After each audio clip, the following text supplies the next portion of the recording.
Makadi muri Zimbabwe kusangana kwatikuita zvekare pano paLife Prime Television kana kuti LPT Media. Nhasi tibva tangotanga nekukupai chinove chinhu chinotyisa chakaitika munzvimbo yeChitungwiza. Nhasi tiri kunonzi kuUnity L uko kuGravesite uko, mukasvika pasurface Huma kuseri kwacho ikokoko kune makuva ariko.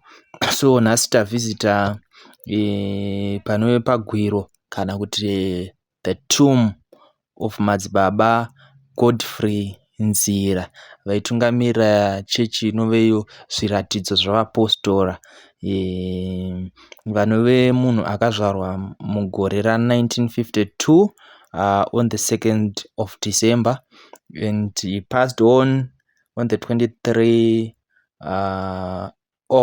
October 2011. So nhasi tavhizita kuti tione kuti zvii zviri kuitika, chii chikutora nzvimbo, uyezve nyaya dzatiri kunzwa inyaya dzechokwadi here kana kuti ringori guhwa. So rega tinyatsopinde munyaya tichinyatsokuzivisai zvataona, isu tichangokuzivisai as it is, hapana kutapudza kana kuwedzera. Tiri kungokupakurai nyaya iri sezvairi.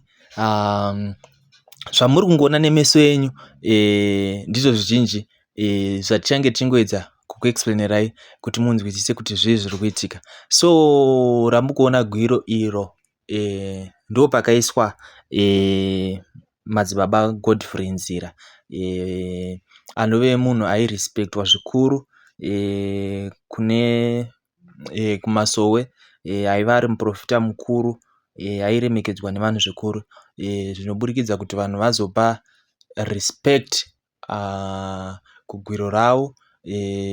Sezvatiri kuona, tiri kuona vakavaka zvakanaka chaizvo.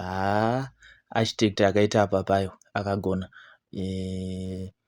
pakavharwa kuti vanhu vasazopinde, because vanotenda muchitendero chavo they believe kuti munhu akaenda akasvika paguva apa kana achirwara anopona.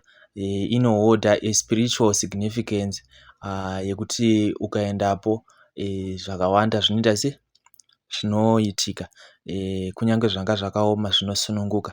That's what people believed.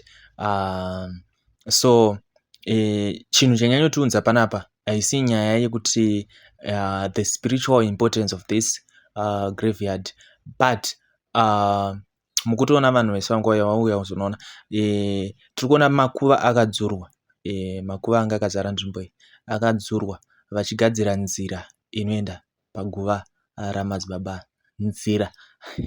Haya, vakagadzira nzira sezita ramadzibaba, so vakagumura makuva zvekuti mamwe acho haachatonyatsooneke. Mukuona zvikwangwani izvo, zvimwe zvakadzurwa, zvimwe zvakaita sei. Mukada kuona kwatachibva uko kuroad, chikuratidzai makuva akadzurwa vachiedza kugadzira nzira inoenda paguva.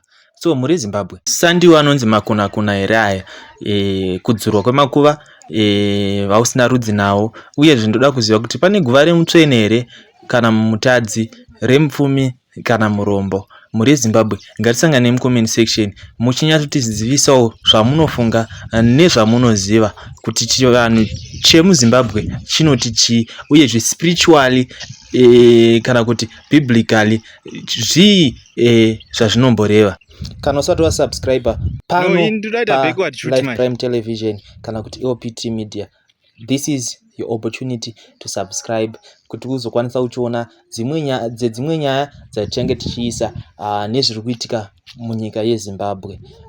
So gara waita wasubscribe, kukomenda mahara, kusubscribe mahara, kulike mahara, kushare mahara.